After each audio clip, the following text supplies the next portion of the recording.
जय हिंद दोस्तों, आप सभी का सिद्धार्था सर यूट्यूब चैनल पर स्वागत है। तो आज का जो सुपर डुपर जो वीडियो होने वाला है वो ईबीएस का है और ये नए क्वेश्चन है जो कि आपके एग्जाम का 100% यहाँ से क्वेश्चन आने की संभावना है, क्योंकि क्वेश्चन बहुत ही महत्वपूर्ण है जो इस समय जो एग्जाम में पूछे जा रहे हैं और पूछे जाने की जो पूरी संभावना है उसी तरह के क्वेश्चन हमने लिए हैं।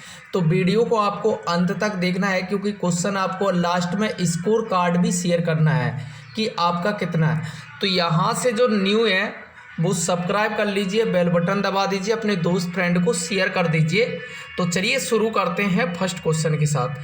तो क्वेश्चन नंबर यहाँ से जो फर्स्ट है, प्रकाशीय ऊर्जा को रासायनिक ऊर्जा में बदलते हैं सूक्ष्म जीवाणु, अपघटक या फिर द्वितीय उपभोक्ता या हरे पादप।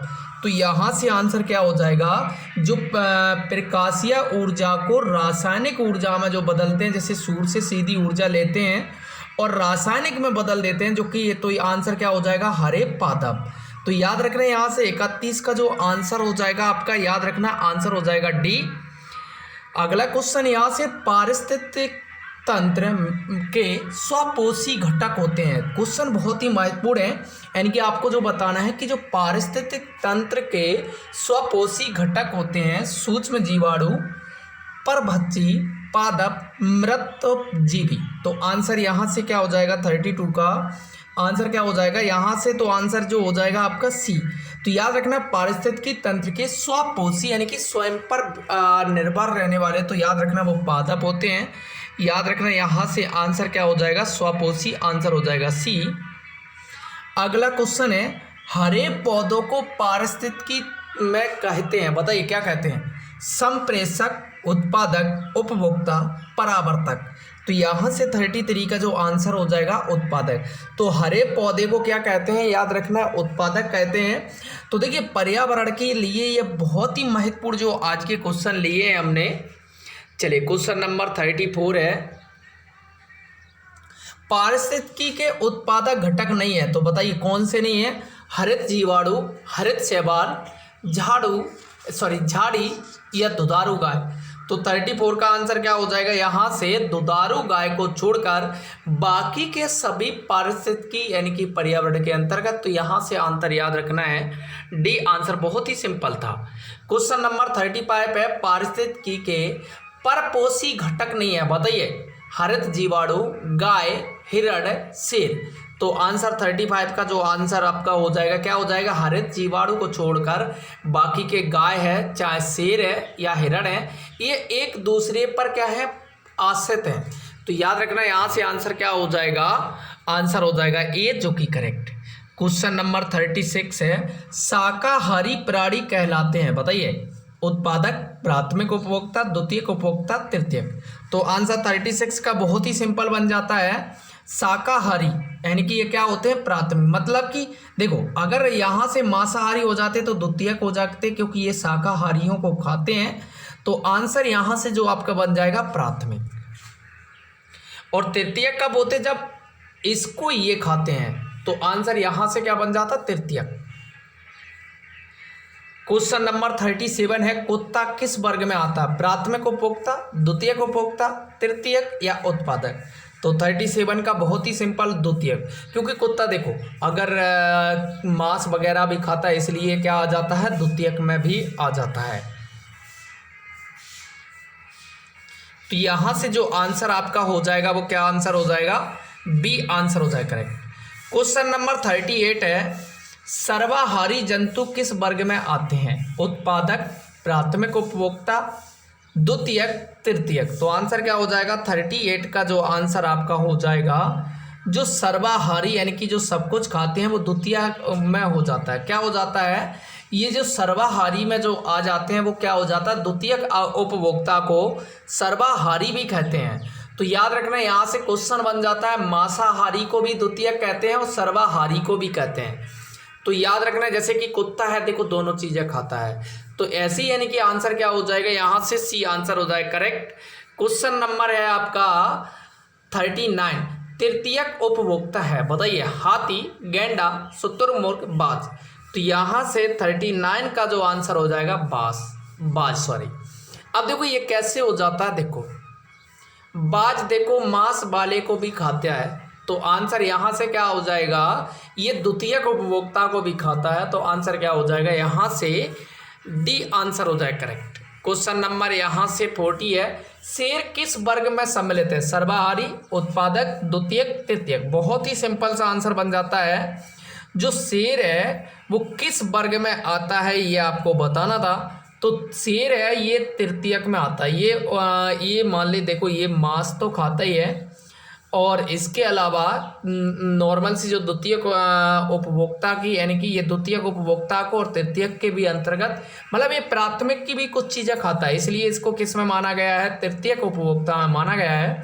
तो आंसर जो हो जाएगा डी। तो देखिए फ्रेंड्स ये थे आपके 10 क्वेश्चन हो चुके हैं, पूरे 20 क्वेश्चन हैं। आपको वीडियो अच्छा लगे लाइक करिए, सब्सक्राइब और अपना कमेंट में स्कोर कार्ड 20 में शेयर करना ना भूलिए, और अपने दोस्त फ्रेंड को लिंक जरूर शेयर करिए। तो क्वेश्चन नंबर है 41, गिद्ध किस वर्ग में आता है, तो प्राथमिक उपभोक्ता, परजीवी, द्वितीयक उपभोक्ता, तृतीय उपभोक्ता। तो 41 का जो आपका आंसर हो जाता है, ये जो गिद्ध है ये तृतीयक में आता है, क्योंकि ये सब कुछ खाता है। तो आंसर यहां से जो हो जाएगा आपका डी आंसर हो जाएगा करेक्ट। क्वेश्चन नंबर है 42, प्रकृति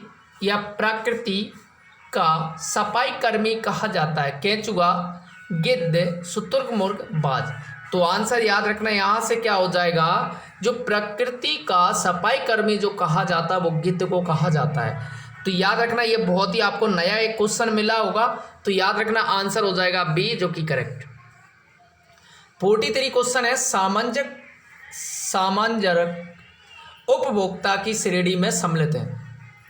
तो याद रखना समार्जक जो उपभोक्ता की श्रेणी में सम्मिलित आपको बताना, दीमक, मेंढक, छिपकली, सांप। तो 43 का जो आंसर हो जाएगा, समार्जक जो श्रेणी में आंसर आता है वो दीमक को माना गया है। तो याद रखना, यानी कि सामाजिक भी आ सकता है इसको लिख के। तो याद रखना आंसर यहाँ से हो जाएगा ए।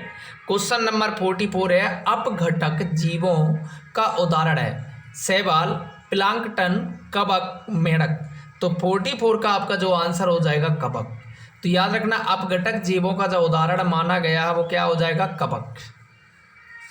क्वेश्चन नंबर 45 है, बैक्टीरिया किस श्रेणी में सम्मिलित है, उत्पादक, अपघटक, प्राथमिक, द्वितीयक। तो इसमें से आपको बताना है, तो 45 का जो आपका आंसर हो जाएगा अपघटक। तो बैक्टीरिया को किस में माना गया है, यानी कि अपघटक के अंतर्गत माना गया है। क्वेश्चन नंबर है आपका 46, जैव भार में सम्मिलित है, उत्पादक, उपभोक्ता, अपघटक, समस्त जीव। तो 46 का जो आपका आंसर हो जाएगा समस्त जीव। जैव भार में क्या आ जाते हैं, सभी जीवों को सम्मिलित किया गया है, इसलिए आपका आंसर जो बन जाएगा वो क्या बन जाएगा, डी। क्वेश्चन नंबर है आपका 47, पारिस्थितिकी तंत्र में ऊर्जा का प्रमुख स्रोत है, भूताप, सूर्य, ग्रीन हाउस गैस है, चंद्रमा। तो 47 का जो आपका आंसर हो जाएगा सूर्य, जो कि मुख्य स्रोत माना गया है, इसी के माध्यम से सभी यानी कि हमारी पृथ्वी वगैरह पर सभी जगह यानी कि रोशनी आती है। तो 48 है, पारिस्थितिकी तंत्र में ऊर्जा का होता है, बताइए, रूपांतरण, निर्माण, स्थिरीकरण, विनाश। तो यहां से बहुत ही सिंपल सा आंसर बन जाता है, क्या होता है, रूपांतरण। ऊर्जा का आप लोगों ने पढ़ा होगा, यानी कि साइंस की बुक में, ऊर्जा का क्या, ऊर्जा कभी नष्ट नहीं होती है, एक रूप से दूसरे रूप में परिवर्तित हो जाती है। तो आंसर क्या हो जाएगा, ए आंसर हो जाएगा करेक्ट। क्वेश्चन नंबर 49 है, पारिस्थितिकी तंत्र में ऊर्जा का ह्रास होता है, स्थिरीकरण से, प्रदूषण से, रूपांतरण से, नवीनीकरण से। तो 49 का आंसर क्या हो जाएगा, रूपांतरण से। तो क्या होता है ह्रास, मैंने यही बताया था, एक रूप से दूसरे रूप में चली जाती है। तो आंसर क्या हो जाता है, सी आंसर हो जाएगा करेक्ट। क्वेश्चन नंबर है यहां से आपका 50, हरे पौधे सूर्य प्रकाश को किस में बदलते हैं, यांत्रिक ऊर्जा में, रासायनिक ऊर्जा में, भौतिक ऊर्जा में, विद्युत ऊर्जा में। तो अभी इस तरीके के क्वेश्चन को हम लोग कर चुके हैं। जो हरे पौधे हैं सूर्य को किस में बदलते हैं, रासायनिक ऊर्जा में बदलते हैं। तो याद रखना आंसर यहां से क्या हो जाएगा, बी आंसर हो जाएगा करेक्ट। तो फ्रेंड्स ये थे तुम्हारे सभी 20 क्वेश्चन। वीडियो कैसा लगा है आप लोगों को कमेंट बॉक्स में बताना है, लाइक करना है, वीडियो को न्यू है सब्सक्राइब करना है, और जो भी क्वेरी हो अपनी कमेंट बॉक्स में बता सकते हैं। तो थैंक यू फ्रेंड्स। जैसे ही अगर नेटवर्क प्रॉब्लम सही हो जाती तो हमारी लाइव क्लासें फिर से शुरू हो जाएंगी। तो थैंक यू फ्रेंड्स, अपने दोस्त फ्रेंड को भी शेयर कर दीजिए और वीडियो कैसा बना है अपना स्कोर कार्ड जरूर बनाना ना भूलिए। Thank you.